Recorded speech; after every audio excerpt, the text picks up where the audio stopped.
Hello friends, வணக்கம். Welcome to Passion Kitchen. நான் பூர்ணிமா. இன்றைக்கி நம்ம கிச்சனில் என்ன செய்ய போகிறோன்னு பார்க்குறதுக்கு முன்னாடி இந்த சேனலை நீங்கள் பார்க்குறது இதுவே முறைனா மறக்காமல் சப்ஸ்கிரைப் பண்ணுங்கள்.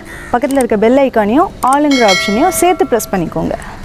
இன்றைக்கி நம்ம சாக்லேட் பர்ஃபி தாங்க பண்ண போகிறோம். ரொம்ப சிம்பிளாக 5 மினிட்ஸ்க்குள்ளே பண்ணிடலாம். இன்ஸ்டண்ட்டாக பண்ணக்கூடிய பர்ஃபி ரொம்ப டேஸ்டியாக இருக்கும். வாங்க எப்படி பண்ணுறதுன்னு பார்க்கலாம். இந்த மாதிரி ஒரு அகலமான கடாயை எடுத்துக்கோங்க. நான் ஃபஸ்ட்டு வந்து ஒரே ஒரு டேபிள் ஸ்பூன் அளவு கொக்கோ பவுடர் எடுத்திருக்கேன். அதுக்கு ஒரு ½ டேபிள் ஸ்பூன் அளவு பால் கலந்து நல்லா இந்த மாதிரி லிக்விடாக கலக்கி வச்சுருக்கேன். இதை வந்து ஆட் பண்ணிக்கிறோம்.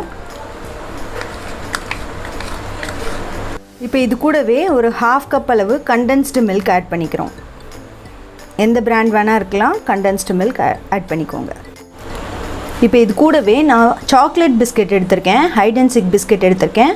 இது வந்து ஒரு 10 பிஸ்கெட் எடுத்து நல்லா இந்த மாதிரி பவுட்ரு பண்ணிக்கோங்க. பவுட்ரு பண்ண அளவு வந்து பார்த்திங்கன்னா ½ கப் அளவு இருக்கணும். எந்த பிஸ்கெட் வேணாலும் எடுத்துக்கலாம். நான் ஹைட் அண்ட் சிக் எடுத்திருக்கேன்.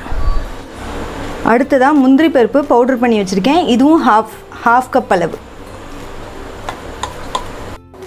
இப்போது இது எல்லாத்துக்கூடவும் ஒரே ஒரு டேபிள் ஸ்பூன் அளவு வெண்ணெய் ஆட் பண்ணிக்க போகிறோம். ஆட் பண்ணிவிட்டு எல்லாத்தையும் ஒன்றா நல்லா மிக்ஸ் பண்ணி விட போகிறோம். இந்த பர்ஃபி பார்த்திங்கன்னா 2 to 3 மினிட்ஸில் ரெடி ஆகிடும். இப்போ அப்படியே கொஞ்சமாக ஹீட் ஆகட்டும். கொஞ்சம் திக்காகி ரவுண்டாக வரும். அந்த டைமில் நம்ம இதை ஆஃப் பண்ணி எடுத்துக்கலாம். நல்லா உருண்டு வருது பாருங்கள். அவ்வளோதான். இந்த டைமில் நான் கொஞ்சம் நட்ஸ் வச்சுருக்கேன்.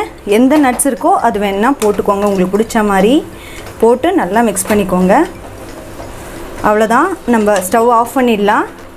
ட்ரேக்கு மாற்றிக்கலாம். இதை இப்போ ரெடியான மிக்சர் வந்து பார்த்திங்கன்னா இந்த மாதிரி ட்ரேயில் போட்டு, ட்ரேலையோ இல்லை பாக்ஸோ உங்கள் விருப்பத்துக்கு ஏற்ற மாதிரி போட்டு இந்த மாதிரி சமப்படுத்தி வச்சுக்கோங்க. இப்போ அவ்வளோதான். நம்ம செட் பண்ணதுக்கு மேலே நான் சாக்லேட் மெல்ட் பண்ணி ஊற்றிருக்கேன்.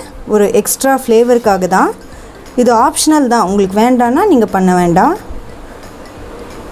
டெக்கரேஷனுக்காக முந்திரி பருப்பு வைக்கிறேன். இது எல்லாமே உங்களோட ஆப்ஷனல் தான். உங்களுக்கு இன்ட்ரெஸ்ட் இருந்தால் நீங்கள் இந்த மாதிரி பண்ணிக்கலாம். இது கொஞ்சம் நேரம் செட் ஆகிறதுக்கு டைம் ஆகும். ஒரு ½ hour டைம் விட்டு கொஞ்சம் ஆறுனதுக்கு அப்புறமா நம்ம இதை எடுக்கலாம். ½ hour ஆகிடுச்சு. நான் இந்த மாதிரி பீசஸ் போட்டு எடுத்து வச்சுருக்கேன். இன்ஸ்டண்ட்டான சாக்லேட் பர்ஃபி ரெடி ஆகிடுச்சு. ரொம்ப டேஸ்டியாக இருக்கும். நீங்களும் உங்கள் வீட்டில் செஞ்சு பாருங்கள். செஞ்சு பார்த்துட்டு உங்களோட கமெண்ட்ஸை மறக்காமல் சொல்லுங்கள். தேங்க்யூ.